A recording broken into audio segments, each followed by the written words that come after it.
అందరికీ షలోం. ఈ వీడియోలో ఆదికాండం 18వ అధ్యాయాన్ని ధ్యానించబోతున్నాం.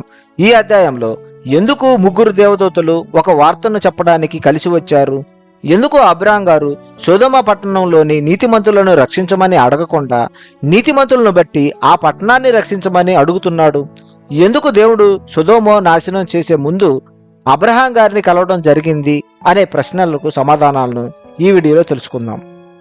మనం ఇప్పుడు చర్చించబోయే 18వ అధ్యాయం మరియు 19వ అధ్యాయం రెండు హీబ్రూలో ఒకే పేరాను కలిగి ఉంటుంది. అంటే ఒకే కథల ఎక్కడ అంతరాయం లేకుండా ఉంటుంది.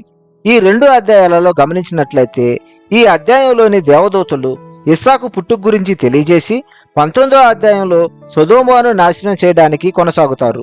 ఎందుకు అదే దేవదూతలు మొదట ఇస్సాకు పుట్టుక గురించి తెలియజేసి 19వ అధ్యాయంలో సొదొమను నాశనం చేయవలసిన అవసరం ఏమిటి అని ప్రశ్నించగలిగితే, సొదొమను నాశనం చేసే ముందు అబ్రాహాం గారిని ఎందుకు సంప్రదించాలి, మరియు అబ్రాహాం సంతానానికి సొదొమ నాశనానికి గల సంబంధం ఏమిటి అనే వివరాలపై మనం జాగ్రత్తగా గమనించినట్లయితే ఈ అధ్యాయంలోని ముఖ్య వచనములైన 17వ వచనం నుండి 19 వరకు గల వచనాలలో, అప్పుడు హషేం, నేను చేయబో కార్యములు అబ్రహామునకు దాచెదనా, అబ్రహాము నిశ్చయముగా బలముగల గొప్ప జనమగును, అతని మూలముగా భూమిలోని సమస్త జనములు ఆశీర్వదించబడును.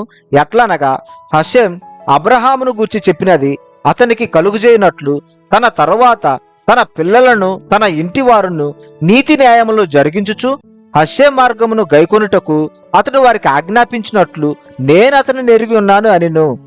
18వ వచనంలో అబ్రహాము నిశ్చయముగా బలముగల గొప్ప జనమగును అని, అతని మూలముగా భూమిలోని సమస్త జనములు ఆశీర్వదించబడును అని. ఇదే వచనం అబ్రహాం గారు తన సొంత ఊరు నుండి వచ్చుటకు దేవుడు ఇచ్చిన వాగ్దానం 12వ అధ్యాయం 2వ వచనంలో చూసినట్లయితే, నిన్ను గొప్ప జనముగా చేసి నిన్ను ఆశీర్వదించి నీ నామమును గొప్ప చేయుదును, నీవు ఆశీర్వాదముగా నుందువు. ఇక్కడ మనం ఈ రెండు వాగ్దానాలను గమనించినట్లయితే, ఒకటి గొప్ప జనముగా చేస్తాను అని, రెండు నీవు అనేకులకు ఆశీర్వాదంగా ఉంటావని దేవుడు ఎందుకు అబ్రహామును ఎంచుకున్నాడో తెలియజేస్తూ, ఆ తర్వాత ఇది ఎలా జరుగుతుందో దేవుడు వివరిస్తూనే ఉన్నాడు. ఎందుకంటే 19వ వచనంలో తన తర్వాత తన పిల్లలను తన ఇంటి వారును నీతి న్యాయములు జరిగించుచు హషేం మార్గమును గైకొనుటకు అతడు వారికి ఆజ్ఞాపించినట్లు నేను అతన్ని ఎరిగి ఉన్నాను అనిను. అంటే అబ్రహాం గారు ఒక దేశాన్ని సృష్టించేందుకు మొదటి తన కుటుంబాన్ని ఒక మార్గంలో నడిపించే విధానాన్ని ప్రారంభించగలడని, ఆ మార్గం ఏమిటంటే నీతి న్యాయాలను తన పిల్లలకి తన పిల్లల పిల్లలకి ఒక కుటుంబంగా ప్రారంభమై ఒక సమాజంగా ఎదిగి ఒక దేశంగా మార్చగలడని దేవుడు అబ్రహాం గారిని ఎంచుకోవడం జరిగింది. మరి సొదొమను నాశనం చేయడం గురించి అబ్రహాం గారికి ఎందుకు తెలియజేశారు అంటే, అబ్రహాం గారు ఒక గొప్ప నీతి న్యాయము గల దేశంగా మార్చగలడని, ఇటువంటి దేశం ఏర్పడినప్పుడు సొదొమ వంటి దేశాలు రక్షించబడతాయి అని, ఎందుకంటే వారు వారి నుండి నీతి న్యాయాలు నేర్చుకొనగల ఒక నమూనా దేశంగా ఉంటుంది కనుక. అయితే సొదొమను నాశనం చేయడానికి గల కారణం, అందులో నీతిమంతులు న్యాయం జరిగించేవారు అతి తక్కువ సంఖ్యలో ఉండడం వల్ల సొదొమ దేశాన్ని నీతి న్యాయం వైపు నడిపించేటట్లు ప్రభావితం చేయలేకపోవడం కారణం. ఇక్కడ 22 నుండి 33 వరకు గల వచనాలను పరిశీలించినట్లయితే, అబ్రహాం గారు నీతిమంతులను రక్షించమని దేవునిని వేడుకొనడు, కానీ నీతిమంతుని బట్టి ఆ దేశాన్ని రక్షించమని వేడుకొనడం జరుగుతుంది. అబ్రహాం గారు ఆ పట్టణంలో ఒకవేళ 50 మంది, 45 మంది, 40 మంది, 30 మంది, 20 మంది, 18 మంది అని ఇలా అబ్రహాం గారు దేవునితో వాదించడం జరుగుతుంది.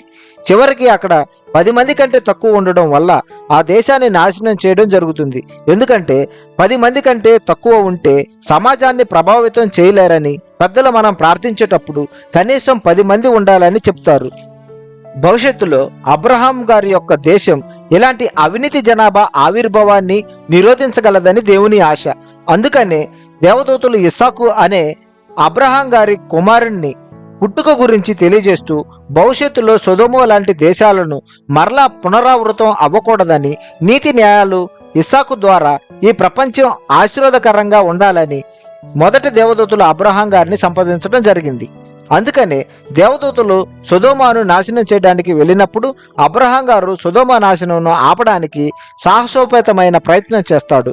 దాని గురించి ప్రాధేయపడే విధానం దేవుడు అతన్ని ఎన్నుకున్న ఉద్దేశాన్ని ప్రతిబింబిస్తుంది మరియు అతని సంతానం భవిష్యత్తులో తప్పనిసరిగా నీతి న్యాయాలను కొనసాగించవలసి అవసరం ఉంటుందని తెలియజేస్తుంది. షలోం షలోం. తోదారబా.